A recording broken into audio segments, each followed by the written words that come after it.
Your Excellency, the ALRIM members, distinguished colleagues, dear students, dear friends, ladies and gentlemen, good afternoon and thank you very much for your presence. On behalf of the ALRIM board, I am pleased to welcome you to our first ALRIM Winter Conference. More than 250 people registered to our conference. This level of attendance confirms that risk management remains top of the agenda, despite or perhaps because of the turbulent and extremely difficult COVID times we face. It is an honor to welcome His Excellency Pierre Gramegna, Luxembourg Minister of Finance. Mr. Gramegna, thank you for the support that you have shown for our activities and Luxembourg community of risk managers for so long. Huge thanks to Marco Zwick for being with us today. Director of the CSSF, former president of ALRIM, active in the financial sector since 1999, with senior responsibilities in both risk management and compliance. Thank you so much, Marco, for your availability, despite our really packed agenda. I would also like to express special thanks to Michael Derval and Thomas Number, colleagues of the ALRIM boards and brilliant risk managers, who initiated this conference and who invested considerable time to make this event possible. Thank you, Michael. Thank you, Thomas. I thank Johan Hertz, Head of Production at 360 Cross Media, who with his technical and digital expertise was instrumental in preparing, structuring and delivering the conference.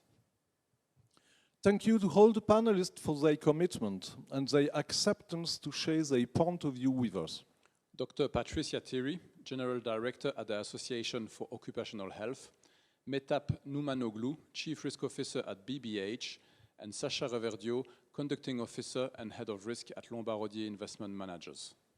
Our agenda today is driven by the current situation and the impact of the COVID crisis on our daily work. More than ever, culture of risk management is in strong demand, in need even, and a key topic within all sectors of the economy.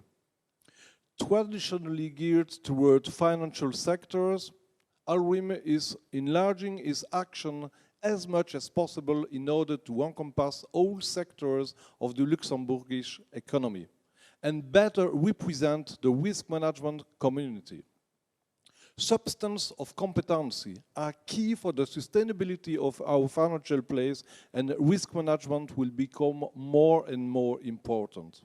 This is the reason why an important activity of ALRIM concerns education. Continuing education, but also academic education. As you may know, we just reactualized our certification in risk management, one for the banking side, the other for the fund side. The link between academic education and continuing education will be reinforced, notably through bridges between university courses and all professional certification.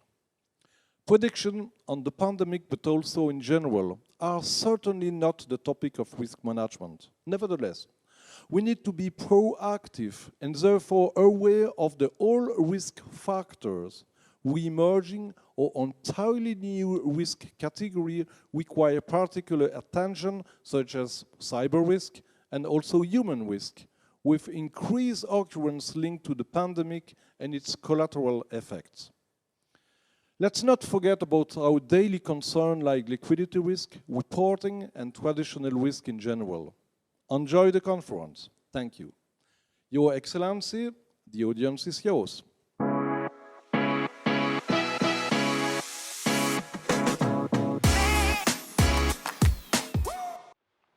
Excellencies, ladies and gentlemen, let me start by taking off my protection mask as we are in pandemic times, but as I'm speaking to you remotely, I don't need it. But I also would like to congratulate you for doing this conference through internet and through IT, which probably in terms of risk is the best thing you could do. So I'm glad to participate to the winter conference of ALRIM, and would like to thank you for giving me the opportunity to speak. Now, you could say that the pandemic that has hit the whole world in 2020 is what you would call, in your jargon, a black swan. meaning a risk that produces great damage with a very low probability. But when the probability happens, well, the damage is considerable. Now, this is what the pandemic is all about, and we are now seeing the light at the end of the tunnel thanks to the vaccines that are coming a little bit more slowly than we had hoped in all of Europe, but let's face it. In September, I remember most experts told us it will take 2 to 3 years to have vaccines. Now, the whole world has looked for vaccines, and in a couple of months, we have had new vaccines being agreed by the European Medical Agency, certified and workable, and are being now administered to lots of people all over the world, and in particular in Europe. So let's not be too pessimistic about it. If it takes a little bit more time, so be it. But let's not forget that 6 months ago, we thought that a vaccine would be far, far away. So it shows that when the whole world starts to look for something, puts the necessary means into it, now the results can be much faster than expected. In fact, it's a confirmation of the Schumpeter theory that innovation is key, and innovation makes the change and it makes it faster. This being said, apart from the vaccines, I see 3 key elements that I would like to underline here in the presentation, and that is that next to the vaccines, what we've seen that is positive is that we've had a Brexit agreement. I'll come to speak to it. And the other thing is that multilateralism is back. It's back because the new American president really believes in international cooperation, as we in Luxembourg have believed since ever. And having been through a period where multilateralism was not really fashionable anymore, I think it's good news for Europe in general that multilateralism will be back. So we are going to illustrate this multilateralism as it has worked through the crisis in Europe. That will be my part 2 of the presentation. But let me first look into the Brexit agreement, because that was also a risk that was hanging over us for so many years, and where at the eve of Christmas of 2020 a solution was found. Let me first explain to you, staying with Brexit, that the exit of the United Kingdom was already agreed and happened on the 1st of January 2020. And then we had 1 year left to deal with what would happen for the future relationship starting from 2021. In that year, the negotiations were very hard, and so we had only 1 year of transition period. That was the year 2020, and luckily, we found solutions. Now, the solutions are a compromise. I think it's a compromise that's good for the UK, and it's good for the European Union. Does that mean that it is a great deal, a wonderful package? Obviously, it is not, because it has only covered part of the problems. One major issue that has not been tackled, and that's not a surprise, is financial services. Why was it not tackled? Because both the European Union, in the mandate that the Commission received by the Member States on the one hand, and the United Kingdom itself, did not really push for having the financial services at the heart of the negotiation. So this is one area which is obviously very important for Luxembourg and the City of London, where there's still work to do together, and we're going to see a little bit more clearly what the future looks like in the coming weeks and months. It was also difficult to deal with this issue of financial services because there was a lot at stake. There's still a lot at stake. One thing was clear from the outset, and that is that the United Kingdom and the City of London would lose the automatic and general access to the EU single market. In other terms, what used to be a 4-lane road will become a 1-lane road. So it will not be as easy as it was, but still there are solutions, and there is light also here at the end of the tunnel if we find an agreement together. Now, what do I mean by that is how do we spell out the procedure of equivalence.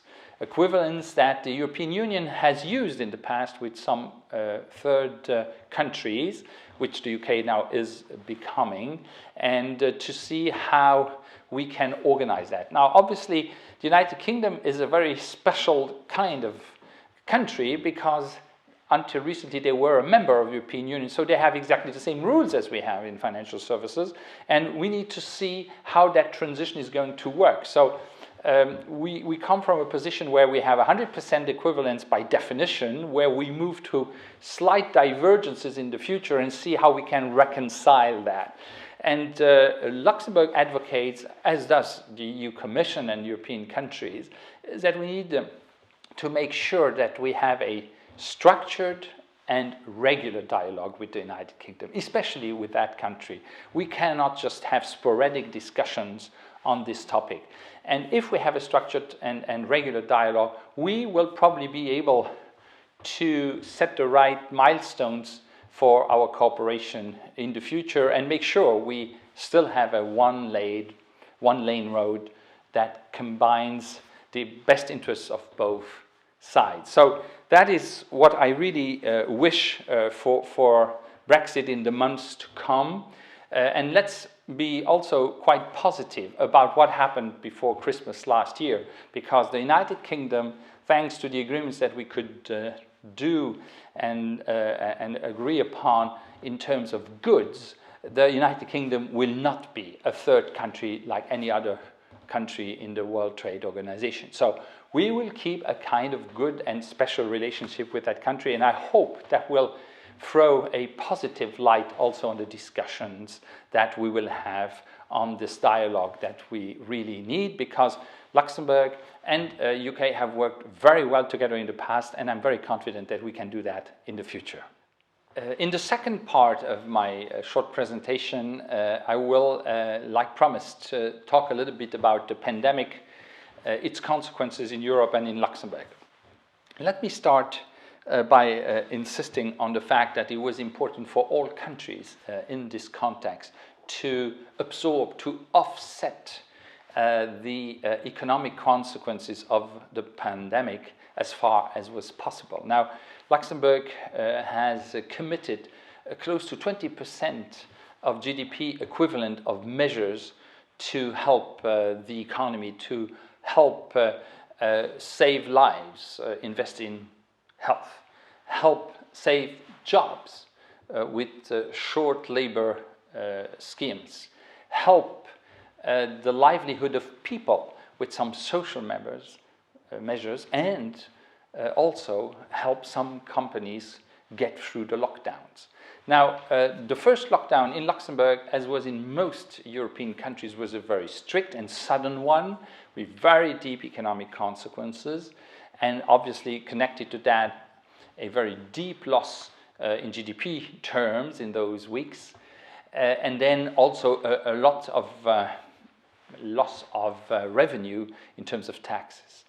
In the second wave of the pandemic, many countries, including Luxembourg, have tried to have more targeted measures and not do a complete lockdown. And as we speak now in the beginning of 2021, now we're in February, we see that thanks to this more balanced approach with less of a lockdown, with more targeted measures, we've been able to stabilize the level of the infections. On the one hand, our hospitals are in good shape. They are not overwhelmed as they were in most countries in the first phase. And at the same time, the economy has not come to a standstill. In fact, the sectors that suffer most are hotels, restaurants in particular, and companies that organize events. But the rest of the economy is more or less working. And the balance that we have struck worked well, and that is shown by the latest figures that the EU Commission has issued very recently, that the EU Commission estimates that the decline of the GDP of Luxembourg would be around 3% in 2020, compared to a figure that was twice as high a couple of months ago in the forecast. So 3%. And the recovery in 2021 will be similar, around 3%. So if everything goes according to the forecast, which is never sure, we would more or less have 2 years without growth, which is obviously not a spectacular result, but compared to most other countries, a very honorable and very good one. This being said, why has Luxembourg done relatively well compared to others? Well, thanks to the financial services and thanks to the banks in our country. In fact, the banks have played a major role in helping companies by allowing them to have a moratoria on their loans for 6 months. So that was a kind of private initiative to help the companies. The Luxembourg government obviously helped by guaranteeing the loans, also in the support measures. But this combination of public and private speaks highly of how in Luxembourg we try to deal with crises of this amount. And if we look at the non-performing loans as they stand now, they're not that much higher now than they were last year.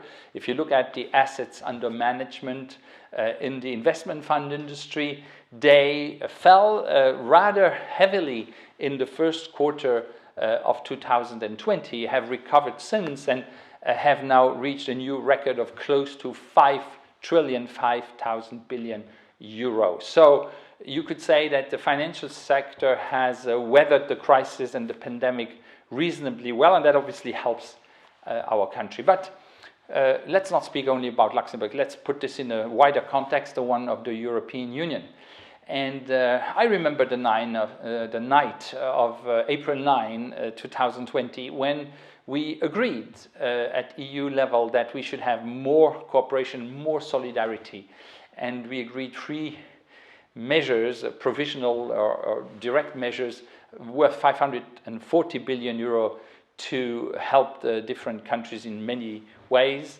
And by doing that, we showed a solidarity that had never been seen in the European Union. In fact, the Commission has been allowed to go to the markets and take up some loans in the name of the European Union, which is a first, and obviously illustrates better than anything else that Europe is not only back, Europe is reacting very strongly to the crisis and lives up to the challenge. A side effect of this is that institutions like the European Investment Bank on the one hand and the European Stability Mechanism, who are both located and have their headquarters here in Luxembourg, are part of the solution in the measures that have been decided back in April of last year. This being said, another side effect is that, and that's also connected to Brexit, Luxembourg law is being used more and more in green bonds, in sustainable bonds, in the measures that the European Commission is implementing to implement the solidarity that has been decided.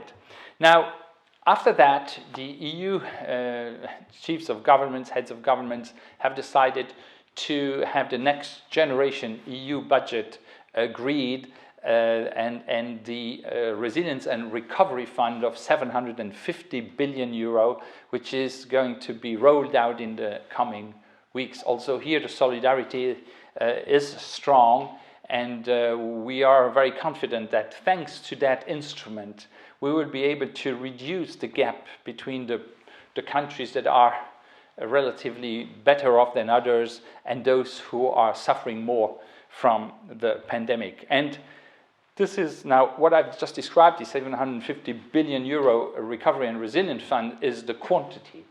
Even more important is the quality. What are we going to do with that money? And here the Commission has really struck the right balance by insisting on the dual transition, the digital transition and the sustainable transition. A quick word on the digital transition, as this is key. And we've seen in the crisis that thanks to IT, we can work remotely so efficiently. We are seeing this in the conference that we're holding here together. So we have to leverage that even more in the future. The magic word here is obviously, IT, and on the other hand is fintech. We need and we want fintech companies to flourish, and we're well positioned here in Luxembourg with the Luxembourg House of Financial Technologies and lots of legal measures that we took that will foster the digital transition. And then on sustainable finance, let me finish with that topic, which is very close to my heart. If there's one thing that the pandemic has shown, that is that climate skeptics were wrong. Yes, this is a strong sentence, and I mean exactly what I just said. There were still lots of people out there saying that the human activity is not the major cause, or has eventually no relationship at all with climate change and the increase of temperatures. Now, in the first lockdown, that was of a very deep nature in most countries, we've seen that there was one big winner: nature and the planet. So if we slow down our activity, or if we grow more smartly, we help the planet. So this is now proved. We've had a life-size test. So no time to waste, no time to lose. And the EU Commission and European members, European countries, members of the EU have decided to really focus on that. 30% at least of the Recovery and Resilience Fund will be dedicated to climate-related or environment-related projects. That's wonderful. That's exactly what we need, and we support that 100%. On the Luxembourg side, we have devised a sustainable finance framework, which we presented back in September. I hope that the members of ALRIM are aware of that. If they're not, please have a look at it. It is the most contemporary, the most modern framework for sustainable finance ever drafted, which inspires itself from the EU taxonomy on the one hand, the ICMA standards, and also from the United Nations Sustainable Development Goals, which you can see here on my pin. So we have now a very modern framework which could serve as a benchmark for others. This being said, we have used that benchmark to issue our first sustainability bond in Luxembourg also in September, based on those standards, and it was a huge success. It just proves that the market is waiting for such financial products, that they're very much in demand, and that there's a huge interest for such new sustainable products. We're going to do more of this, especially in the framework of the Luxembourg Sustainable Finance Initiative, which Karel Dieschbourg, the Minister of Environment of Luxembourg, and myself have launched a couple of days ago. We have now a framework, we have a board, we have interacted with the civil society, with the financial center, and this dialogue will continue in the future, because we want the input of all of you in this area to make Luxembourg a prime location for sustainable finance. Now, with this, I would like to conclude my presentation. Wish you a good conference and good luck to ALRIM for the future.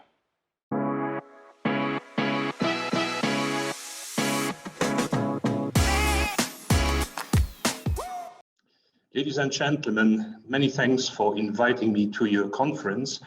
When we last spoke in October last year, we had overcome the initial impacts of the COVID-19 crisis. And I dare to say that we were cautiously optimistic at that moment in time during the period of uncertainty. Now, this period of uncertainty is continuing and is going to keep us busy for the months to come.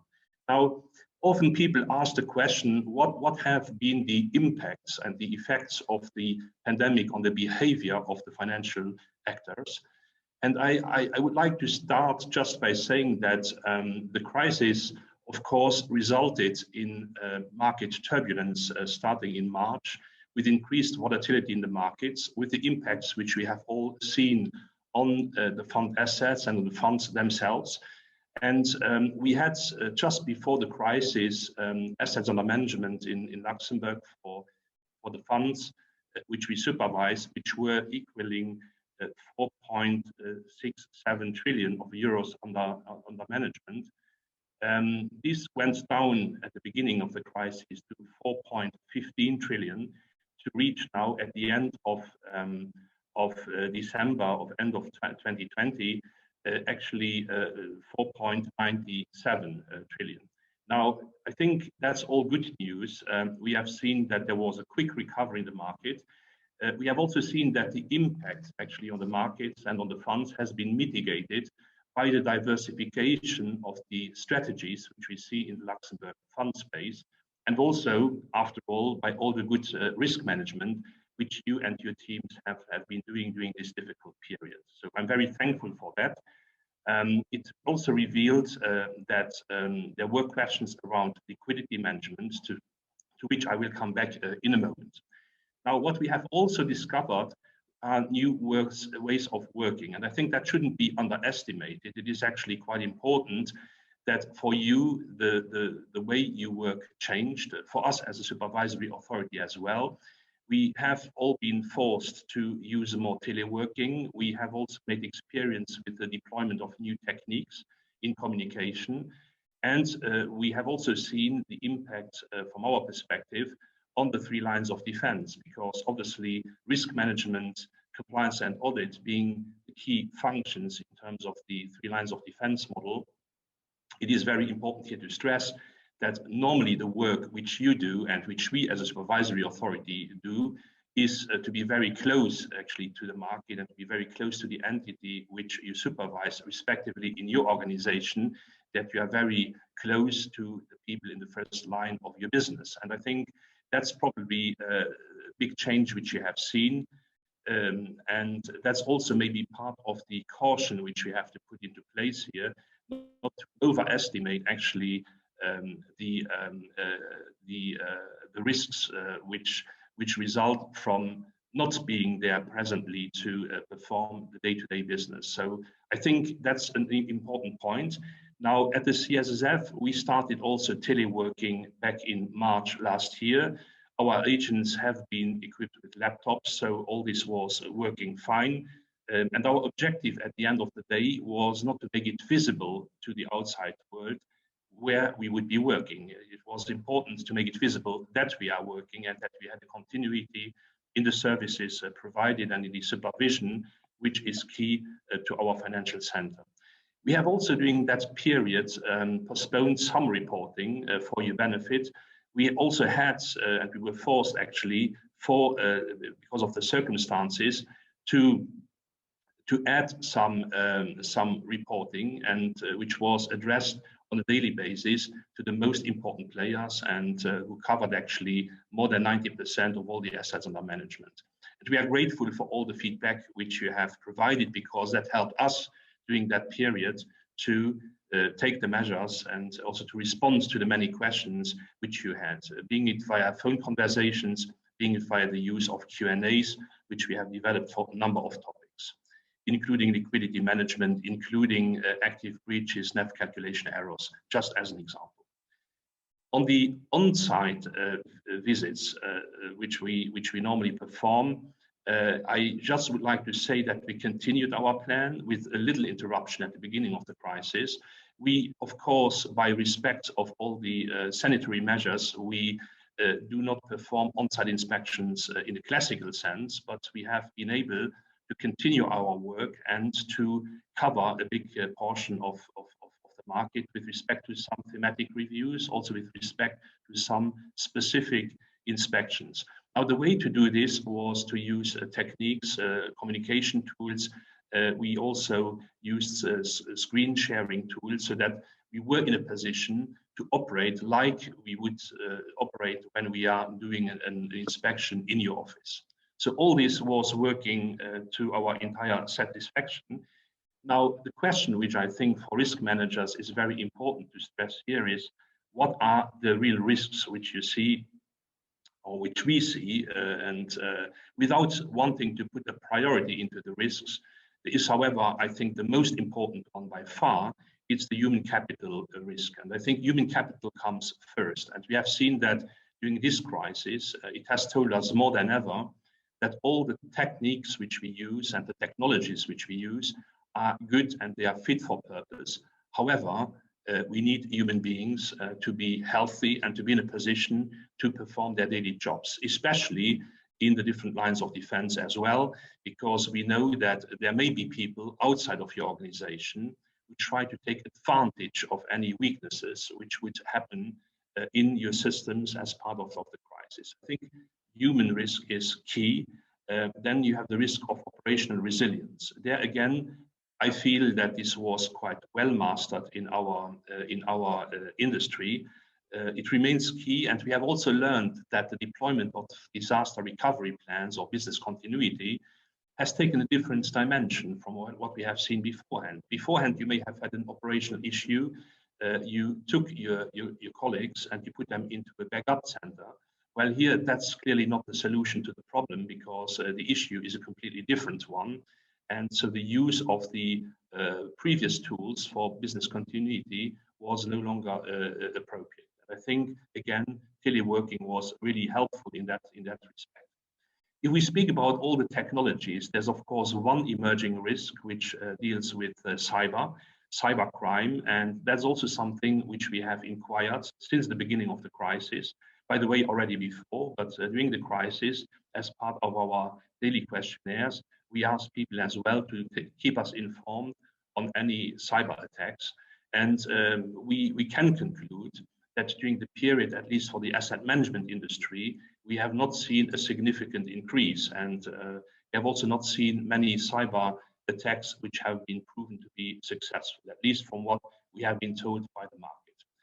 Linked to this, you have the risk of fraud, and fraud risk which can result from a potentially weakened control environment. Again, this brings me back to how you perform your checks and how the risk management framework is capturing actually the new challenges which the pandemics have given to us. Linked to this, you have the financial risks, obviously. Companies losing activities, companies incurring losses or having reduced profits. I think that's also something where the long-term impact of the crisis still needs to be assessed. But what we see clearly is that companies have also increased financial risks due to the pandemic. Then there is another risk which has actually nothing really to do with the crisis as such. It is, however, the crisis has shown us again how important the discussions around ESG, sustainable finance are and are going to be this year and in the years to come. And here, what I would consider is also the risk of misrepresentation, the risk of mis-selling products in a broader sense. And when you refer to ESG and sustainable finance, you would normally relate or call it risk of greenwashing. And that's, of course, something which we have together, the industry and regulators, to avoid at each price. Because I think here we are really in a situation where if it goes wrong, it goes really wrong. And I think that's not the right timing to have this type of issue, especially that we are now in the wave of deploying all this within Europe and also in Luxembourg in particular. And I think here I would also stress that there is, of course, a deadline as we speak today. It's going to be roughly in 2 weeks on the 10th of March, where there is the deadline for being compliant with LSDR, so the disclosure rules. And that's also something which from a risk management perspective is very important, because as part of these disclosures, of course, risk disclosures are very important. Finally, and again, this is not a new risk, but it was emphasized again during the crisis, it's the risk of liquidity. And I would like to maybe dive a little bit further into that risk category, because I think that's something which has really kept you busy over the past 12 months. Now, what we have seen in Luxembourg was that we had deployed a number of liquidity management tools for the industry. These tools have been used in a very professional, very adequate way from what we can judge. And I think the industry has also shown a high level of maturity. And I think that the industry has proven to be resilient. We had very few fund suspensions. What we had was a little bit of gating and mainly swing pricing and fair valuations. But that's quite normal. And that's even swing pricing and fair valuation are even techniques which are used not just during a crisis. I think already by being accustomed to these tools, I feel that from a risk management perspective, the exercise was a success. Now, what remains is, of course, some considerations around liquidity mismatch, especially for open-ended funds. That's going to be a topic for this year and for the years to come. And also there will be a specific focus on money market funds due to obviously their contamination risk to the real economy. Having said that, also we have realized that money market funds have been currently managed in a very conservative way, and during no time would the liquidity buffers of the funds have been exceeded. So I think that's all good news. So what are going to be finally the consequences in the financial framework going forward? Now, liquidity management is going to remain a very important topic. The industry has been stress tested during the whole year. Markets have been stress tested. We have seen, as I mentioned before, that liquidity management tools have proven to be efficient, but there needs to be more work at the European level to see whether these liquidity management tools, which we have here, are also going to be deployed in other jurisdictions. Some countries, even during the crisis, made some adjustments. We had here the good opportunity to test the tools which were there, and there was no ask at this moment in time for new tools in terms of liquidity management. Now, we have also seen another importance, and that's not just linked to this crisis, it is more linked to cases which we have seen in the press, Woodward, H2O, you name them. You know, there have been cases where risk managers have put a lot of energy to analyze what was going wrong. Regulators did the same. And here you see something which is very important. That's the cooperation at an international level. And I can tell you that if we have risk cases like the ones which I have been mentioning to you, sometimes you have very quickly colleges of 5, 6, even more regulators speaking together and agreeing on the actions just to stabilize also the markets and also to hold accountable the people who got it wrong. And I think that's also a very important point. So I think what the crisis has shown and is going to show is the increased cooperation between national control authorities and for some exercises also under the leadership of ESMA. And I'm just thinking in particular about the common supervisory action on liquidity management, for which the CSSF filed a huge report by the end of last year, which feeds into the exercise of ESMA and for which we are going to make a publication in due course once the results from ESMA have been released. So we will publish that, but we will also publish obviously our own conclusions covering our particular market.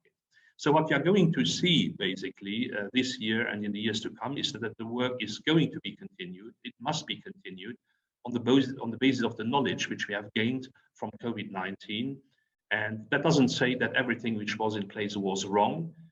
And I even think it should prove the contrary, that a lot was right in this whole discussion. But at the end of the day, there will be discussions around the rules on liquidity management, on leverage for funds, which you will find also as part of the reviews of IFMD and ultimately UCITS as well. So this is in a nutshell what I wanted to address to you today.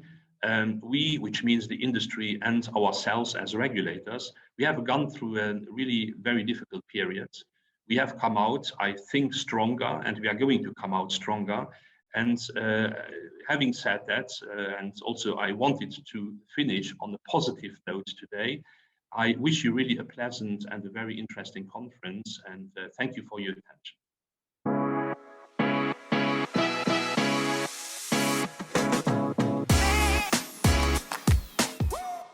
Yeah, welcome to our panel today. Really excited to be the chairman of the panel with very interesting guests. My name is Thomas Nummer. I'm a member of the board of ALRIM. And yeah, before we go into the discussion, I quickly wanted to introduce you, my fellow panelists, and wanted to start with you, Patricia, Dr. Patricia Thierry. She is a medical practitioner, so somebody who knows about health, and happy to get your insight into our discussion today. And you also worked within the industry on occupational medicine. And now you're a general manager of the ASTF, which is the Association of Occupational Health in the Financial Sector. But I let you explain a bit more the details there. So welcome, Patricia. Then we have Sascha Rivadieu with us today. He is a conducting officer and a risk manager within our industry. He's heading the risk function of Lombard Odier, an investment management company here in Luxembourg. And Sascha, you and I, we know for so many years. You are 20 years in Luxembourg in the industry, and also a very active member in all the activities that we have on the ALFI Risk Management Committee. So welcome to have you here as part of our panel today. And then last but not least, I would like to introduce to you Mehtap Numanoglu. Mehtap, she is the Chief Risk Officer of BBH in Luxembourg, but also London and Zurich is part of their executive committees. And besides being an expert on risk and other control functions, I think it's worth mentioning that Mehtap, that you are also a member, and I think you're co-chairing the ALFI Digital Forum covering cyber risk topics. I guess that's something we can focus a bit in the discussion later on with you, Mehtap. But without further ado, knowing that we have not so much of time, Patricia, I would like to start with you. I mean, the ASTF, I know your association a bit, but maybe you can also use and give us a bit of background and insight what you do as an association, and in particular, how you could support us as an industry in the current pandemic situation.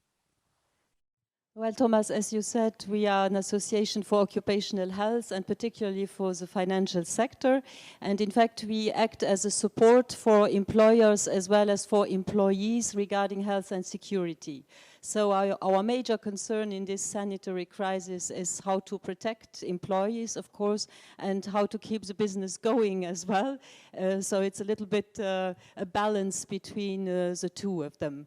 What we can do for our employers is assessment if the facilities are COVID-19 safe, I would say, and also a lot of information, giving a lot of information, especially on our website, about the actual situation and about how best to deal with it. And what we can do for the employees is very often a one-to-one consultation. So in this particular situation, many people have mental health issues, so we are supporting them in that. And we also give a lot of trainings related to this, but related to more general occupational health topics as ergonomics as well, or general well-being, stress management, etc.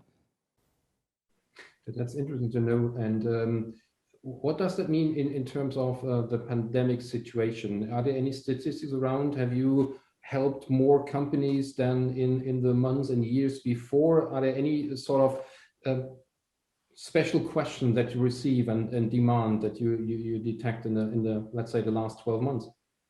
Well, yes, when the first lockdown finished, we did some 100 assessments for COVID-19 safety, so this was definitely new. And what is also definitely new is all the trainings via Zoom or WebEx, so all the online trainings, we had to adjust to that. That's definitely new as well. What is not new is this one-to-one support, but what is new is that we see a lot of people who are much more affected than they were before. So before we saw a lot of burnouts, and now we see a lot of depressions, not especially work-related, but related to the particular situation people have now in their home office, which is quite a new situation and which is not so easy for everybody. I mean, you indicated that mental health and maybe burnout is an element that you see more in the pandemic situation. It's obviously, Sascha, it's also a point where you could also give your thoughts into it, a new element to what we do in our companies. Sascha, is that something you already considered in your work? How do you make sure that the people working remotely are in a sort of safe and also from the mental perspective in a good situation, in good shape? Yes, thank you, Thomas. And let me start maybe by a compliance statement saying that the views which I express here are my personal views and not necessarily the one from my company. So that's on a compliance perspective. And to answer your question, I think it's mental health is really an interesting topic. COVID-19 has been a black swan event in our risk management terminology. It's definitely a pre and post-COVID now. Mental health is one of the new types of emerging risks which we've been facing. Definitely from an operational perspective, how we keep, let's say, the link to the people risk and the employees of the asset management companies and the financial services, that's critical. All of us have been considering pandemic scenarios. I think typically they've been really the 1% probability which everybody certainly had but never thought about. And now things like mental health, people risk, cyber security risk, which you mentioned as well, are high on the agenda. So how do we keep track? It's I think the regular communication with the people, but we do see that the social interactions while being present in the office are certainly missing, and the Zoom fatigue, which we used to refer to, is one risk in terms of the people health. So yes, we do see that. Thank you, Sasha. Patrizia, we touched on the collateral effects. I mean, working remotely is surely the solution for the current situation where we have to sort of stick to.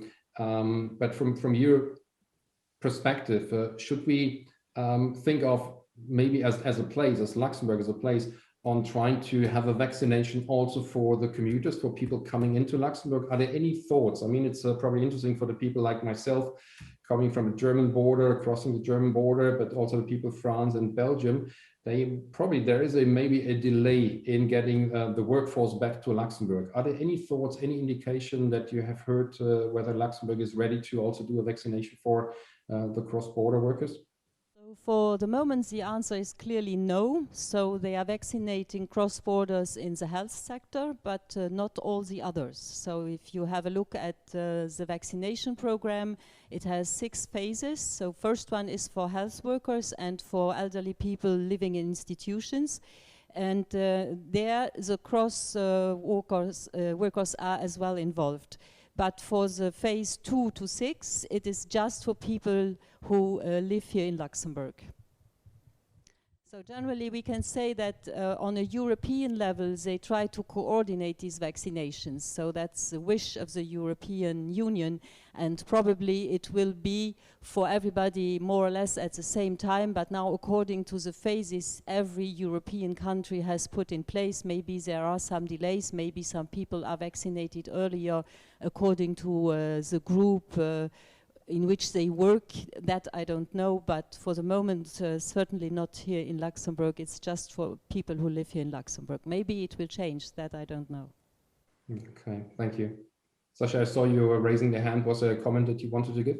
Yes, definitely. You know, the vaccination is hopefully something positive now, which will come. And if you see the Luxembourg business model, where we have a lot of commuters also from the different countries, we've been tested I think in all industry now with operational resilience. The way we work currently, we're all supposed to have a business continuity plan, a disaster recovery side, in particular in the financial industry. Now we did realize that everybody working from home was, in terms of the quality of the service and continuity of the service, it worked. So the traditional models which we had will now be really challenged. And I think that's more medium-term thinking in terms of business continuity, in terms of operational resilience. How will be our new operating models in terms of working from home and certainly working at the office. And the vaccination will certainly help to get back to the office, but I think there's a kind of more medium-term trend which has now been kicked in terms of how we will work in the future. Yes, there will certainly be a change in how work is perceived and in how people will want to organize, because now they know that it is possible to be in a home office. But what we see is that for the moment, those companies who have decided to let people come back to the office, so they have a kind of rotation where every second week another group comes, that they are very well off. So it works in a way better than those who are home officing the whole time, because people are social beings and we need this contact. So it will probably, but that's just my personal guess, but it will probably be a mix between home office and going to the office, and probably I would say 20% versus 80%, because there are also legal aspects, and these are not going to change that quickly.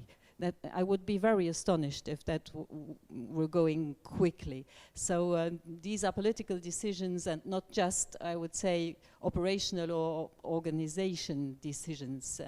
But definitely I think the new working will include home officing as something normal, something given to everybody, as long as the job is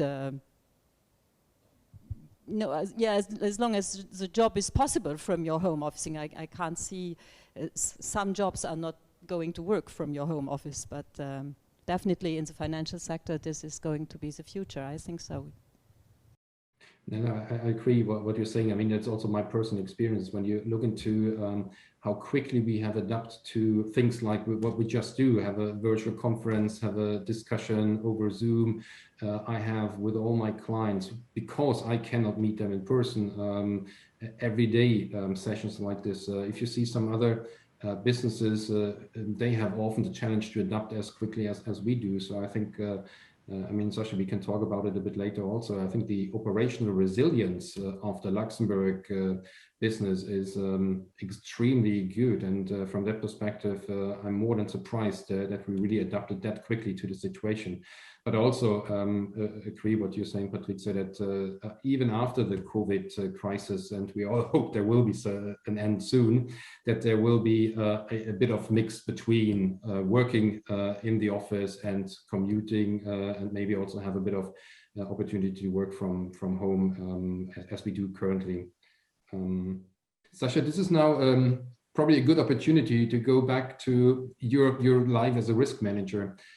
I mean, you and I, we often talk about a holistic risk management approach, what that means for us. And I think the pandemic has also shown a bit that we have to look into maybe new risk categories and the way we work on a daily basis, but also in terms of reporting to the board, in terms of advising senior management.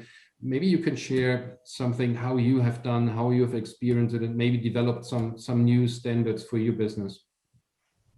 Certainly, and you know, looking back at the history of COVID-19 over the last year, I think we've seen tremendous changes from a risk perspective. The first one is I mentioned new emerging categories of risk. We talked about mental health, we talked about cybersecurity briefly, we talked about the people risk in general. So this is challenging our operating model and addressing new types of risk on the corporate side and the way we are organized.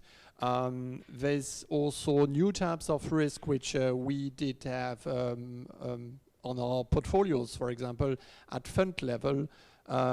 We've seen this growth to value rotation with, you know, the pharmaceutical companies, for example, and the vaccine use, cheering up the financial markets again, showing that the disconnection we used to have over the last years between sometimes the financial markets and the real economy, well, bounced back. We had all the other type of companies which did provide some sort of support and accelerated the digital agenda. So Amazon, Tesla, etc. So those have had an impact on the portfolios, and from a risk perspective, definitely at the way we look at the portfolios from an investment risk. I will also mention here briefly sustainability risk. I think that's one which we could discuss also later on. The way currently we are addressing sustainability and ESG could certainly help to face better such a pandemic and to be ready from a corporate perspective. So in the way we address also, you know, the board and the reports, risk managers are really users of data. We use a lot of data, and we've seen that being sitting in the office or being sitting from home, as long as the tools, the processes, the systems were available, we were able to continue our daily monitoring, our daily, let's say, oversight of the funds and the corporate risk exposures. So from that angle, it showed really a strong operational resilience. And last but not least, Thomas, I think by exchanging with my peers in the industry, if you look at the operational incidents which we record in our companies as risk managers over a certain period, you would have expected while everybody working from home, we would have recorded much more, let's say, incidents and much bigger impacts. And actually, it did not happen. And it's even, I would say, positive to some extent, because sometimes the kind of 4I principle has been reinforced with this new type of operating model and people working from home. So we haven't recorded any major incidents because of this new operating model. So that's perhaps one of the positive aspects which we could draw out. The other thing is, besides the operational stability, it's at least for me surprising to see the stability in the performance, isn't it? I mean, the stability that we see that is generated by the portfolio managers. Is there anything that where you have changed something in terms of communication with the portfolio managers? They are often delegated outside of Luxembourg. Have you changed the communication, maybe a more intensive communication to the portfolio management entities? I think the communication with the portfolio managers, and again, depending on each company, you would have a different type and culture, risk management culture within the company. But with the introduction of the video calls, I think it's been bringing some additional insights as to the life of a risk manager or portfolio manager, so we could better engage. That's my, again, personal impression. Whereas sometimes you would have the investment floor meetings which would have happened just in the UK, just in Switzerland, just in whatever country, with those being on site. But now, with everybody being remote, everybody certainly could be part of that information flow. So it's very useful and insightful, to be engaging with the investment managers at this time, because I would say it's not easy. Thanks to the video calls, and it's certainly one of the benefits which we have had post-COVID. Interesting, yeah, sounds interesting. I mean, the other thing what I see, we all, Patrizia and Sasha, we focus a lot of our discussion currently on the pandemic, and we all say, well, there will be a future and there will be an end, but we all see it's part of a bigger pattern, isn't it? The pandemic is one symptom. We have the mass extinction of species, which we probably also fully understand that this is a very critical thing. And also the climate change. So there's so many things where beside the pandemic, we have to focus on. And I just want to get your view, Sasha, and maybe also from you, Patricia, is the ESG. I mean, that's the regulation where the European the regulators are trying to push and support a bit the financial world into a investment that is more supportive to environment and investment, to sustainable investment. Is that something that, from your perspective, might be to reduce also the risk on the next pandemic? It's a big question, but what are your thoughts? Definitely, and there was a couple of weeks ago an interesting article in the Financial Times addressing with the head title, "What's the next pandemic?" And we're all talking about COVID-19 today, but there's many diseases which our world is experiencing on a regular basis. Ebola, the Asian flu, you could name it. And so far, not the whole world had been impacted. But this time with COVID-19, we did realize this is something potentially which is affecting the humans overall. So in this case, at the moment, everybody in the financial industry and the asset management business is busy with implementing the SFDR directive and also making sure in Luxembourg that our risk management processes will be updated by the 10th of March. I do strongly believe that sustainability within a company, if the good governance around it is implemented, and not just for the sake of greenwashing, but really from a corporate culture, it could really help to address, and to advise our companies as to what are the risks of investing, in companies in tobacco, oils, or business which are not sustainable, or from an ESG perspective, certainly green, and which could have a negative effect on our environment. And we shouldn't forget that, one of the consequences of COVID-19 came from the deforestation, which brought back the wild animals closer to the human beings. So we should expect to see more and more, I think, such diseases. And so ESG and sustainability risk, from a risk management perspective, should authorize us to, as a tool, to better manage and maybe, I wouldn't say anticipate the next pandemic, but to be prepared better how to address it from a portfolio risk perspective, but also from a corporate risk perspective. Thank you, Sasha. Interesting. Patrizia, I know you're not part of the risk management and also the fund management industry, but maybe as a kind of outside view, when you think about how can we reduce the risk to have another pandemic coming up in a year's time, in 2 years' time, whenever, your personal views, any recommendation from you? Let's get out of this one before we discuss the next one. So the good news is every pandemic has an end. So it will certainly end one day. The bad news is it's going to last a little bit more. So we have to be patient. And yes, every pandemic, if you have a look at history, has changed the course of history. So this one will certainly change it as well. And hopefully, in the good sense, so in the good direction, so hopefully it is a wake-up call, because as I always say, besides the pandemics humanity has known so far, COVID-19 is a piece of cake.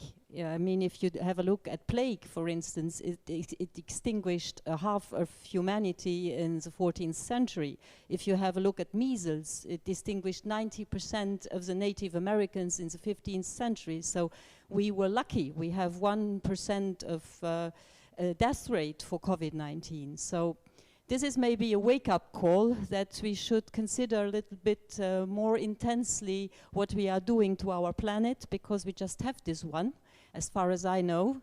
And well, yes, we should take the right conclusions, and hopefully we will do that. The future will tell us. And I think young people are very aware of this, and they were aware before COVID-19, and unfortunately they were stopped in their drive towards another future, but hopefully they will get back to this. And yes, hopefully this pandemic is going to change something in the way we perceive our environment and we perceive nature, because on the long term, nature is always right, because nature is more patient than humans are. And so on the long term, nature is always going to win. No, thank you, and a lot of wise words you mentioned, Patrizia. You said wake up call. Maybe it's now time to wake up meetup and to lead over to that section here. Thank you, Thomas, for the lovely introduction, which made me smile. In fact, I wasn't sleeping, but these days the chief risk officers do not sleep a lot for a couple of reasons. The first one is that they might be too much worried about some risks, especially cyber risks. And also, secondly, there are so much to do. The risk management was always busy. It became even busier during this period. So this might be two reasons why they are not sleeping a lot. No, absolutely. But I'm awake. Absolutely. No, that was absolutely clear to me, Mehtap. And you already mentioned it.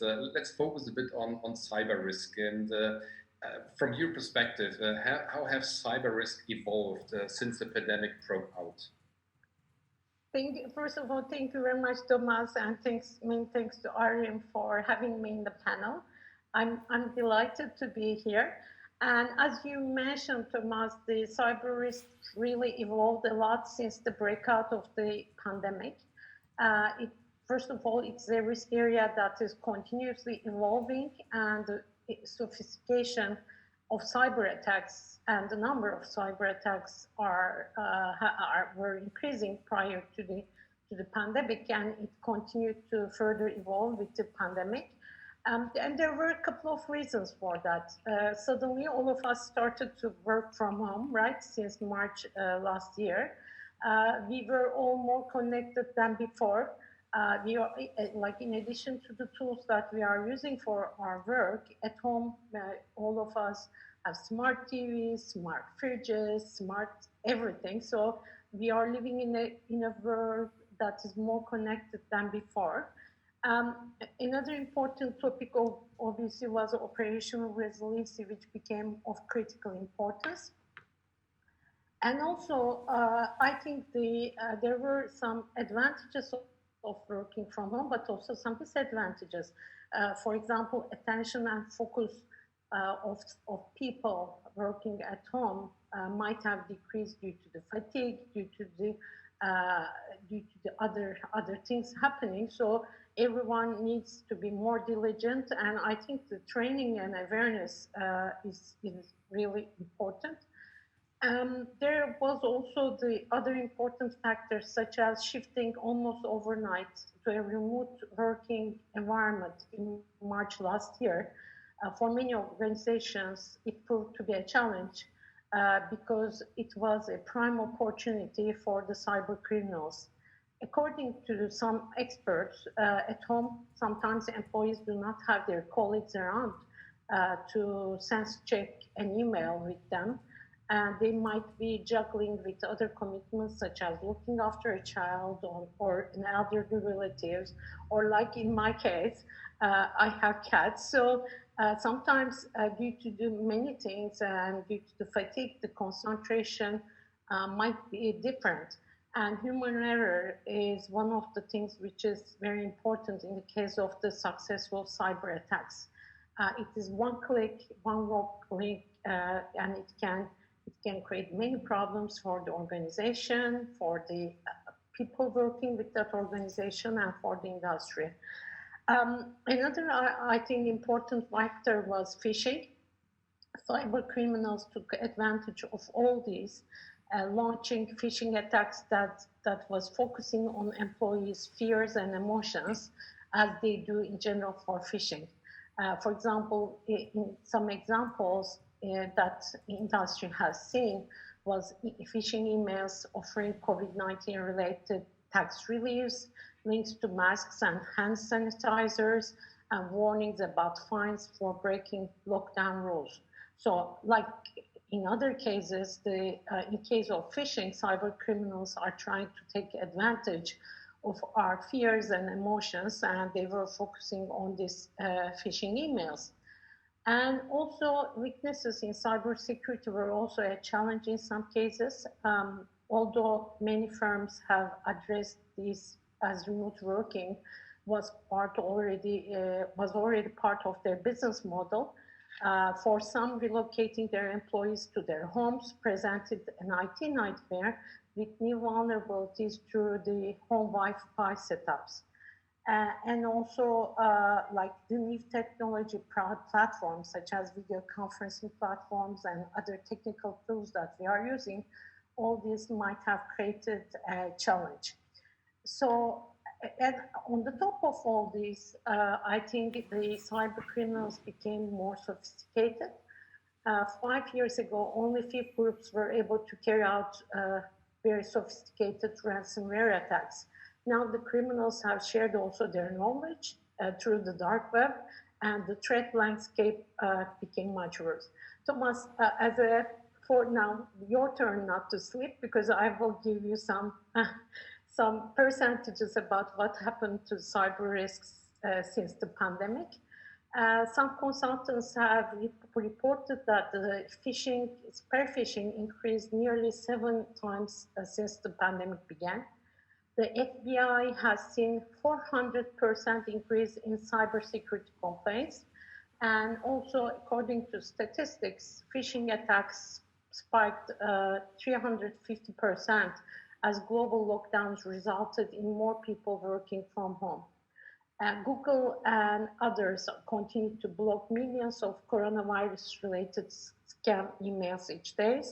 And as I said, attackers are using the sophisticated ways. And last but not the least, some corporations, they are also facing new budgeting constraints and challenges. So this might have an impact on the cybersecurity investments and things like that. So this was, I think, the quite scary thing since the pandemic, in addition to pandemic itself. Super, Meta. And you say it's scary, and absolutely. I mean, I was not aware of the number, 7 times or 400% increase in complaints, which are huge numbers. I mean, from your perspective, what are the main lessons learned from recent cases? I mean, we've seen cases, maybe there are a few cases where we could elaborate a bit how we can mitigate also the risk that we are facing. I think this is a great question, because I think all of us, we are learning every day more and more about the new and emerging risk types. I think while systems and technology are critical components, we need really to show empathy to organizations that had cyber attacks, cyber incidents, and work together to mitigate cyber threats all together locally, regionally, and globally, and within our industry, but also with other industries. In today's world, cyber attacks are a major threat to individuals, to organizations, to each country, and they, like as I mentioned, they continue to multiply during the pandemic environment. In old days, I think the people were thinking that cyber risks are the risks of IT departments. Absolutely not. It's a personal risk, it's a business risk, and it's a firm-wide risk. And everyone should be very much aware and remain vigilant. I think the very important thing is awareness and training, but I think there is more to do as well. I think another very important part is the board and senior management to understand the importance and complexities of the cyber risk, so that they can commit the appropriate resources and governance. I think another important factor is the true partnership between different subject matter experts, the chief risk officer working with chief information officer, with chief information security officer, and all other members of the team for an optimal approach, because no one within a company can manage the number and types of internal and external threats alone. This is a complex technological landscape, and I think everyone should collaborate.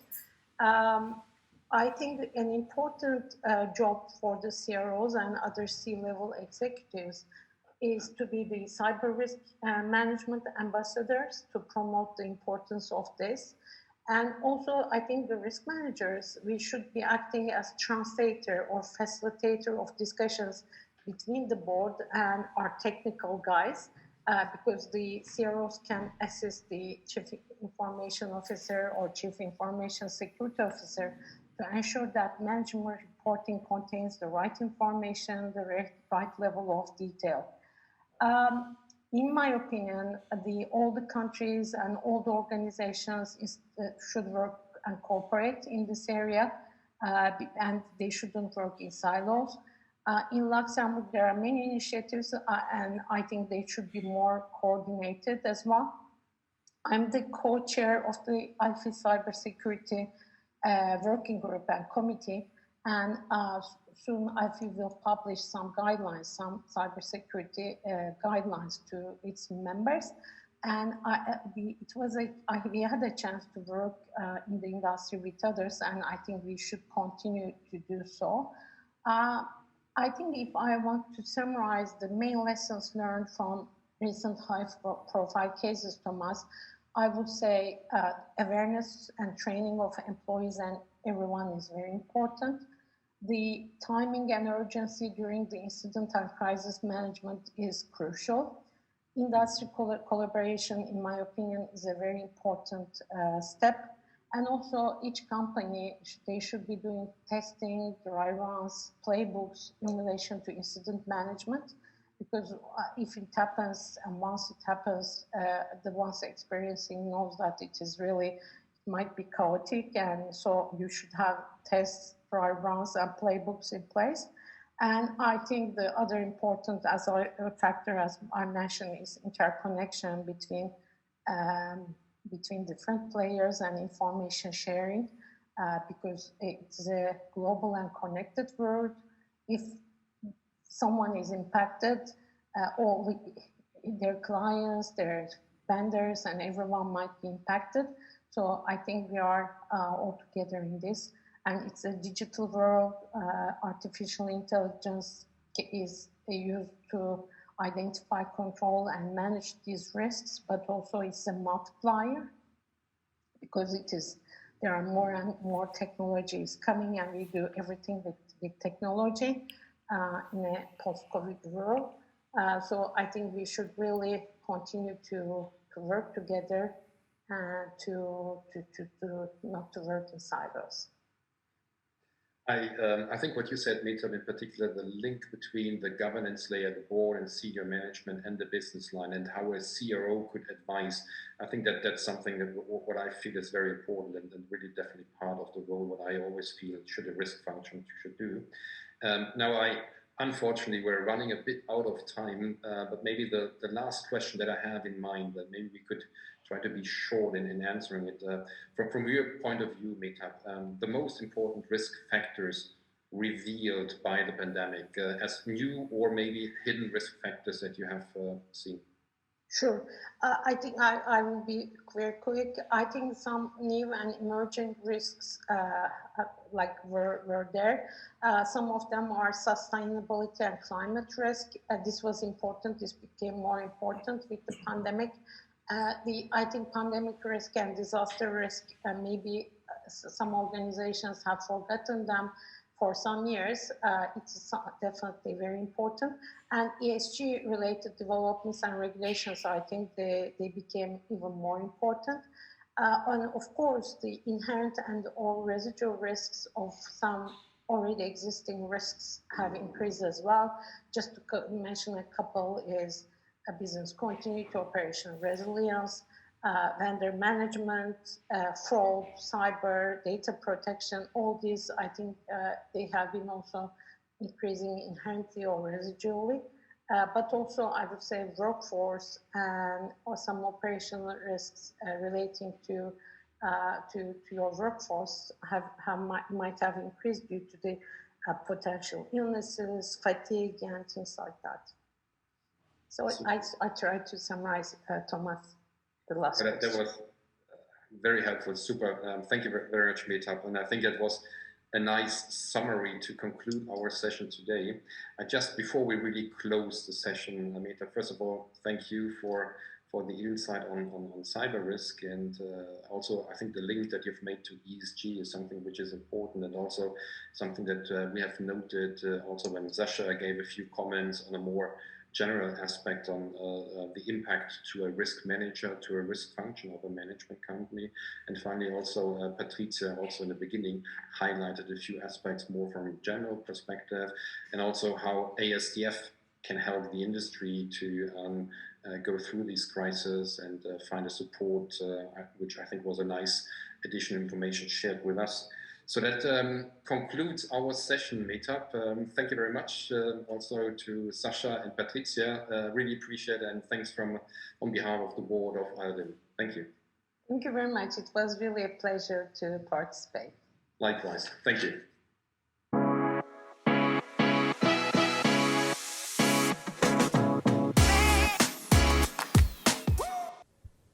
Thank you all for joining. At this point, 2020 needs no introduction. In a single year, the COVID pandemic claimed millions of lives around the world and wiped out trillions of dollars from the global economy.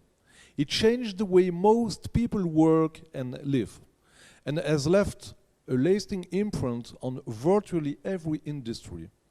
It is the materialization of the proverbial black swan.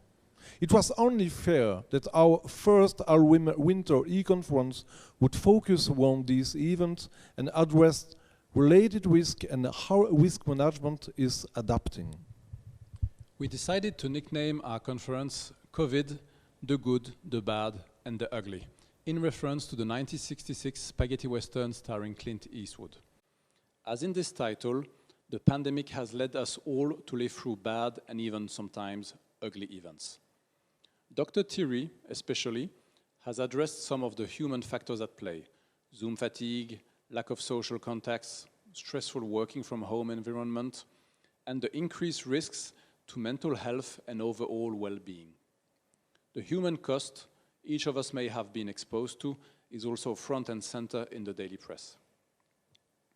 MedTap helped us understand how cyber risks and cybersecurity have become even more critical and central in this context and generalized working from home. Sasha recapped and helped us comprehend how dynamic the risk landscape remains, as risks, even those that may have been afterthoughts, can all of a sudden become key concerns and need to be tackled immediately. And despite all of this, at the end of the day, we still highlight what appear to be positive trend and great achievement, the good.